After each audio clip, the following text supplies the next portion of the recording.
नमस्कार, श्री स्वामी समर्थ. कसे आहात सगळे? स्वागत आहे तुमचं आपल्या एका नवीन ब्लॉगमध्ये. सगळ्यात पहिले तर सगळ्यांना गुढीपाडव्याच्या खूप खूप शुभेच्छा. हे नवीन वर्ष तुम्हाला सुखाचं, समृद्धीचं, भरभराटीचं जावो. तुम्ही जे काही ह्या नवीन वर्षासाठी टार्गेट सेट केले असतील ते सगळे तुम्हाला अचीव हो, हीच इच्छा. आणि गुढीपाडवा म्हणजे आपल्या नवीन वर्षाची, मराठी नवीन वर्षाची सुरुवात असते. तर मी सगळ्यांना त्याच्या शुभेच्छा. आज आमच्या सोसायटीमध्ये पूजा आहे. दरवर्षी पूजा असते, सत्यनारायणाची पूजा दरवर्षी असते. फक्त काही दिवस असा ठरलेला नव्हता, तर ह्या वर्षीपासून ठरवलं की गुढीपाडव्याच्या दिवशी करायचं. गुढीपाडवा हा दिवस शुभ मानला जातो. कुठलीही वेळ वगैरे बघायची गरज नसते, कारण 3.5 मुहूर्त जे आहे शुभ मानले जातात. दसरा असेल आपला किंवा गुढीपाडवा वगैरे असेल, अक्षय तृतीया वगैरे असेल, हे 3.5 मुहूर्तांपैकी एक दिवस येतो गुढीपाडव्याचा.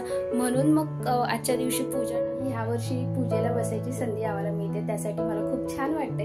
आणि आता मी गुढीपाडव्याची आमची सकाळची पूजा वगैरे करून झाली. आता त्यानंतर मग मी देवाचा नैवेद्य बनवायला घेते. तर मग नैवेद्यामध्ये आज गुढीपाडवा आहे, तर गुढीपाडवा असला की जनरली सगळ्यांच्या घरी असं श्रीखंड पुरीचा बेत मोस्टली तर असतो, नाही तर काही काहींकडे पुरणपोळी असा मोस्टलीचा बेत असतो.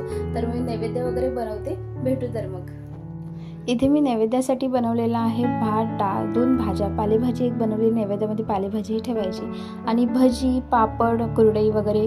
आणि गुढीपाडवा स्पेशल आपलं श्रीखंड पुरी. काहीकडे पुरणपोळी सुद्धा केली जाते. सो आपलं नैवेद्याचं ताट तयार आहे. नैवेद्य वगैरे बनवून झालं. मी नैवेद्याचं ताट वगैरे भरलं. त्यानंतर मग मी माझी तयारी वगैरे केली आणि नंतर खाली गेली. पूजेचा टायमिंग 4चा दिला होता. थोडंफार मागे पुढे तर हो, जेवढं मॅक्स टू मॅक्स मला शूट करायला जमलं तेवढं मी केलेलं आहे, कारण मी स्वतः पूजेला बसली होती. त्यामुळे मैत्रिणींना वगैरे सांगून थोडंफार मी शूट करून घेतलं. तर मग ते तुम्हाला बघायला मिळेल. चला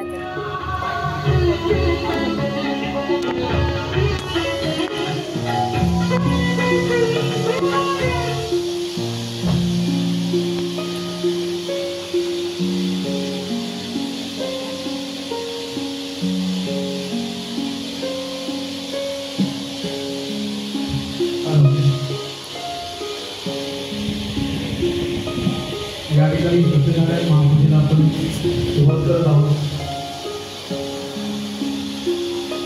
साईडच्या नैवेद्यामध्ये सर्वांनी खाली यायचं आहे.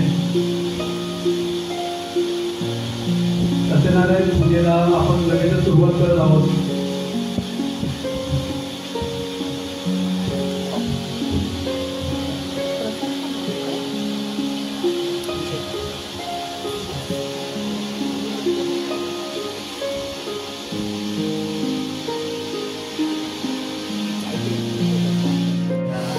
स्वामी कुलदेवतेचं स्मरण करा. श्री सद्गुरूचं स्मरण करा. ओम वक्रतुंड महाकाय सूर्यकोटि समप्रभ निर्विघ्नं कुरु महा संप्रार्थये तुला पाणिवागे तुझ्या अपवित्रपितोगा सर्वात्मान देवाय तुले देवाकुं भायात्यंतर सदिहि सर्वं सदिहि सर्वेशान देवो देवतो यजमान भारे पांडे यातो सोतिया इंद्रो वृद्धकवाः सोतिया मुखा विभोवेयाः सोतियस्तायितो गोवितवेमिहि सोतियो प्रियतो जगोधा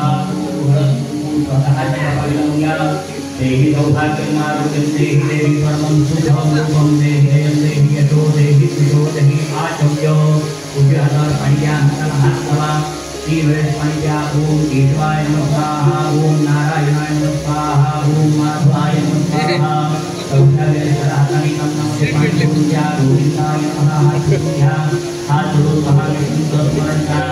मधुसूदनाय नमः विवेकमाय नमः वामनाय नमः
पूजेच्या इथे छान अशी रांगोळी काढली होती आणि त्यात ती सत्यनारायणची पूजा असली की ती जी गाणी लावलेली असतात एक छान पूजेवाली वाईब येत होती. खूप मस्त वाटत होतं आणि त्यात पूजेला बसायची संधी मिळाली त्याचं एक खूप छान सुद्धा वाटत होतं. पूजा वगैरे झाली त्यानंतर मग आम्ही घरी आलो. घरी खाली नैवेद्य दाखवला देवाजवळ आणि त्यानंतर घरी आलो. भटजींनी सांगितलं होतं घरी देवाजवळ नैवेद्य दाखवा. घरी येऊन देवाजवळ नैवेद्य वगैरे दाखवला. पूजा झाल्यानंतर आमच्या इथे सोसायटीमध्ये जेवण सुद्धा होतं आणि त्या व्यतिरिक्त रात्री भजन सुद्धा होतं. तर मग त्यानंतर बराच टाईम होता मध्ये कारण 7च्या आसपास वगैरे पूजा झाली होती. 9 वाजता वगैरे असं साधारण भजन स्टार्ट होणार होतं.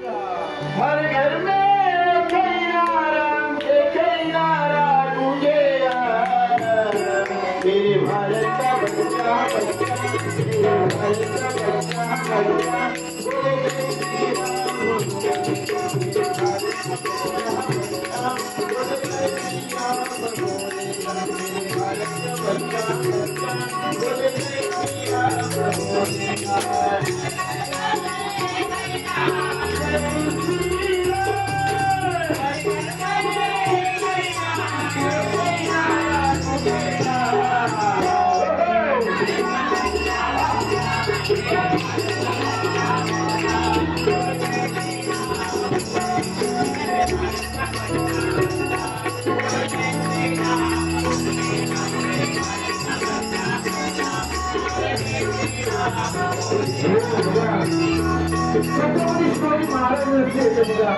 आपण येऊन घरी पाडू काय नाही करतो.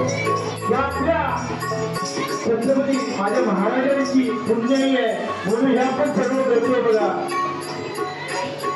या जगामध्ये बघा त्या आईसारखं बघा श्रेष्ठ असेल म्हणून आता छत्रपती सारखा सूत्र या महाराष्ट्राला दिलाय बघा. म्हणून एक त्या आईसाठी गजर सादर करतो.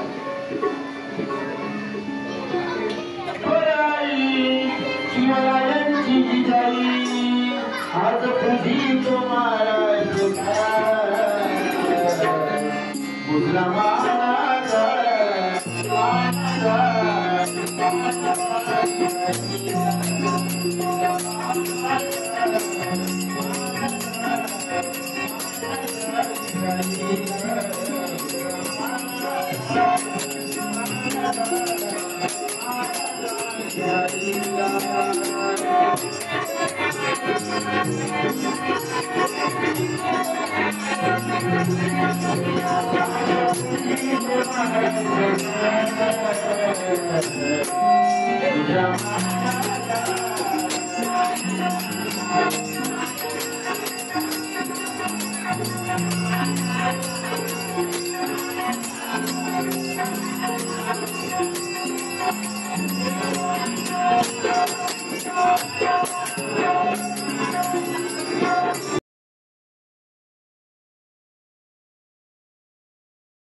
पूजेच्या जेवणासाठी भात, डाळ, भाजी आणि पापड आणि लोणचं होतं. जेवण खूप छान होतं. जेवणाला खूप छान अशी चव होती आणि त्या व्यतिरिक्त गोडामध्ये मोतीचूरचे लाडू सुद्धा होते. तर मग आम्ही जेवण वगैरे घेतलं.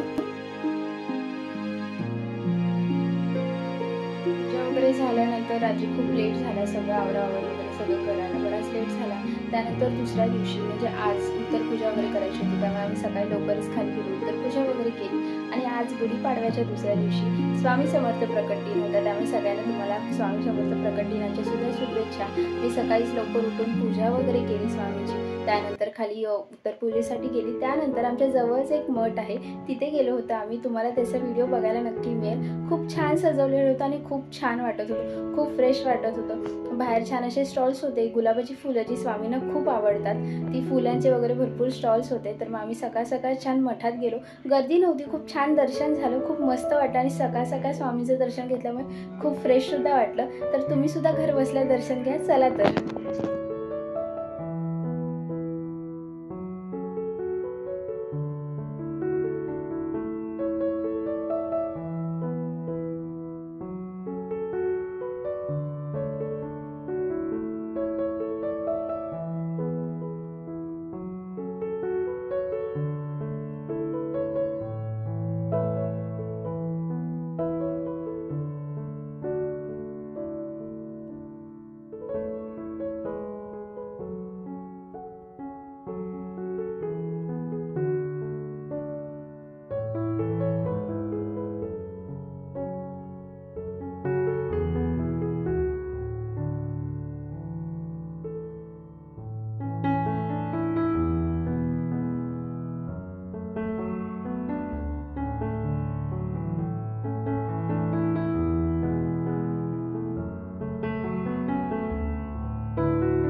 आजचा व्हिडिओ नक्की कमेंट करून सांगा। चॅनलवर नवीन असाल तर चॅनलला सबस्क्राईब करायला विसरू नका आणि आपल्या मित्रमैत्रिणींसोबत नक्की शेअर करा। त्या व्यतिरिक्त 3.5 मुहूर्त, गुढीपाडव्याचा एक दिवस 3.5 मुहूर्तांपैकी एक असतो। 3.5 मुहूर्त म्हणजे नक्की कुठले? आता आपल्याला सगळ्यांना दसरा, गुढीपाडवा आणि अक्षय तृतीया हे तर माहिती, पण हे तर 3च मुहूर्त होतात। मग अर्धा मुहूर्त कुठला हे तुम्हाला जाणून घ्यायचं असेल, ज्यांना माहिती असेल त्यांनी नक्की कमेंट करून सांगा। ज्यांना माहिती नसेल त्यांच्यासाठी एक व्हिडिओ आहे, त्याची लिंक मी डिस्क्रिप्शन मध्ये देते। त्या व्हिडिओमध्ये मी 3.5 मुहूर्त कुठले हे सांगितलं आहे। दसऱ्याच्या दिवशी मी सांगितलं होतं, त्या व्हिडिओची लिंक मी तुम्हाला देते, नक्की जाऊन बघा 3.5 मुहूर्त कोणते ते। आणि आता चॅनलवर नवीन असाल तर पटापट चॅनलला सबस्क्राईब करा, लाईक करा। नवीन दिवशी नवीन ब्लॉग्स आहेत, तोपर्यंत बाय बाय, काळजी घ्या स्वतःची। श्री स्वामी समर्थ।